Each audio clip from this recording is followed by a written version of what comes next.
Olá, está no ar o Rio em Pauta, o programa que vai aprofundar a discussão dos principais assuntos da cidade.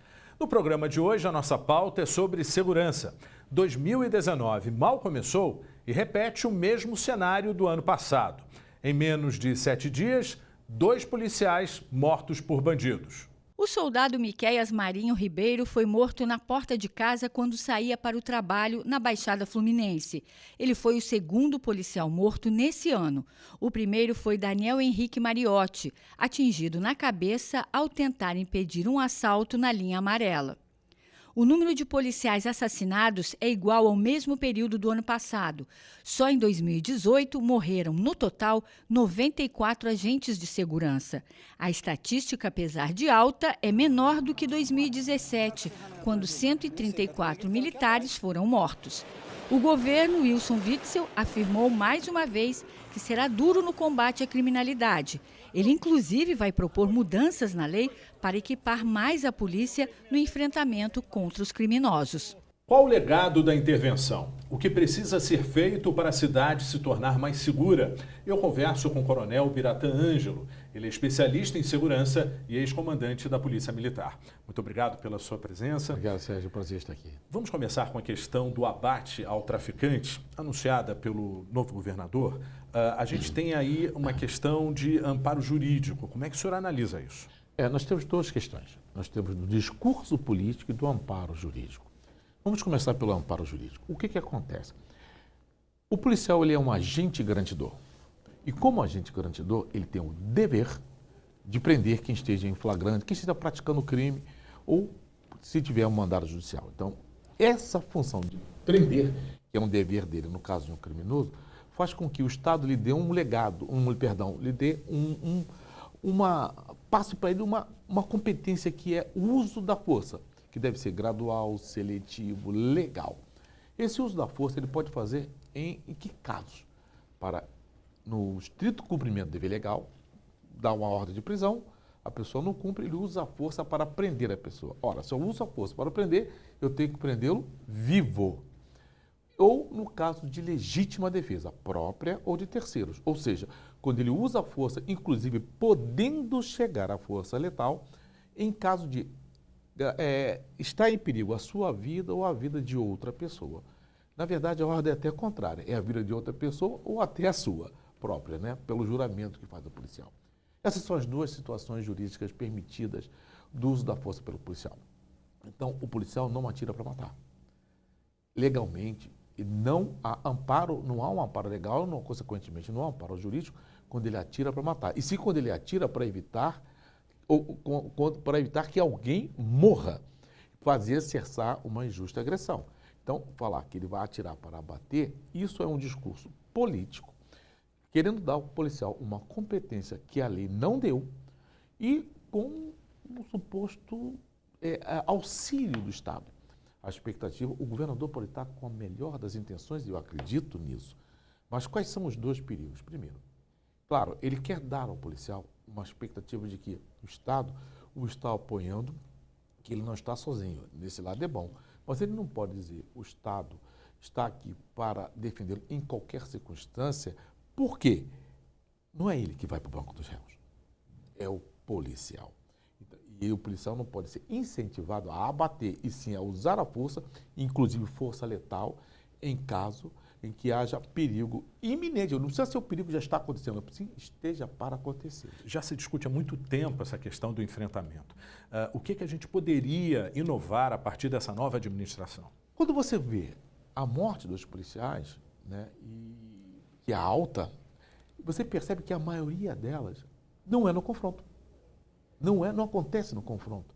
Por exemplo, o batalhão de maior confronto, que é o BOPE, não é o que mais mata, nem o que mais morre. Né? As operações até têm vitimização de policiais, mas a maioria delas é no patrulhamento. O último policial que morreu na linha amarela, ele estava no patrulhamento. Ele estava andando, ele foi alvejado. Então, o que acontece? Você tem que rever as operações, sim, mas elas não têm se mostrado assim como o maior fator de vitimização dos policiais. Mas rever os conceitos de qual é essa relação que está acontecendo. Por isso é necessário o resgate da autoridade, aí sim, é mostrar que a autoridade é o Estado e o policial representa, mas uma política que possa evitar que o confronto aconteça. O que aconteceu com a UPP? Com todas as falhas, com todo o problema. A proposta da UPP, que foi criada em 92 pela Secretaria de Polícia Militar, em 92, comando do coronel Carlos Magno Nazaré Cerqueira, que foi feito no Morro da Providência com o nome de GAP, foi você ocupar para evitar que houvesse o fortalecimento das armas circulando naquele espaço. Isso também evita o confronto entre bandidos e entre polícia e bandido. Então você reduz a possibilidade de confronto, então você reduz a vitimização dos dois lados. Tudo bem, essa é uma política. Foi uma política utilizada ou foi mal utilizada e deu no que deu. Mas ela trouxe resultados. Então existem políticas que possam ser feitas para que você evite o confronto, mas fundamentalmente, olha, é a chegada da arma e da munição. Esse que é o problema. Ainda em relação a essa questão da ocupação, a gente teve aí o fim, então, dessa intervenção federal. Nós tivemos mais ganhos ou não? E qual é o próximo passo? O que é que a gente pode esperar dessas áreas que foram ocupadas? Bom, a intervenção nos deu mais ganhos. Isso nós tivemos ganhos com a intervenção. Por quê? Primeiro porque a gente avalia pelo que era o objetivo. O objetivo da intervenção não era a redução da criminalidade, mas sim uma recomposição da credibilidade política do Estado do Rio de Janeiro. A polícia não sofreu intervenção, o governo do Estado sofreu intervenção.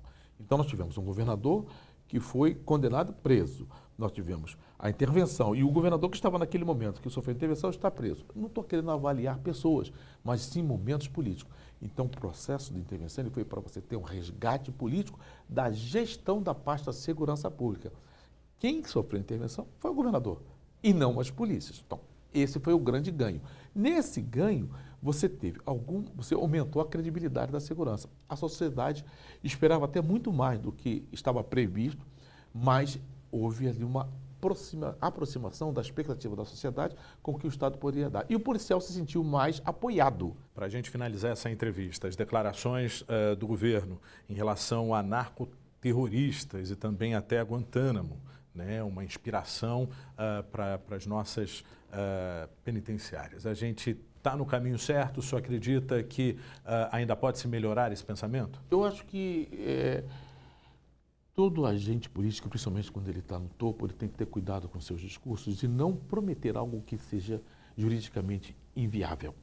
Isso é perigoso, porque você cria uma expectativa e pode cair numa descredibilidade por força da sociedade. Então, você dizer que vai acontecer algo que a lei não ampara ainda, é um tipo de prisão que nós não temos, uma proposta de que juridicamente ainda não existe, é um pouco complicado. Vejam só, quando você fala, vamos fazer uma comparação do discurso do nosso novo presidente com o discurso do nosso governador. E não vou fazer juízo de valores, que seja favorável ou não. O presidente da República ele está tomando providências para facilitar o acesso às armas. Eu sou contrário a essa política, mas o discurso dele e o ato dele são coerentes, porque ele vem falando isso desde a sua proposta de candidatura. Então ele falava, se eu for eleito eu vou fazer isso. Então ele teve um discurso, uma proposta, ele se preparou para aquilo. Então ele vem, eu não sou favorável a essa proposta, mas é coerente o que ele está fazendo. É isso que eu quero dizer. E quando você pega o governo do Estado, ele está trazendo alguns discursos que não são compatíveis inicialmente com a sua proposta inicial, né? Então, ele está trazendo alguns efeitos pirotécnicos que podem ser perigosos. Podem ser perigosos, inclusive para o seu governo, que eu faço votos que seja o melhor possível, porque essa é a nossa cidade, esse é o nosso Estado e essa é a nossa sociedade. Coronel Biratã, muito obrigado pela sua entrevista. Ficamos por aqui. Até o próximo Rio em Pauta.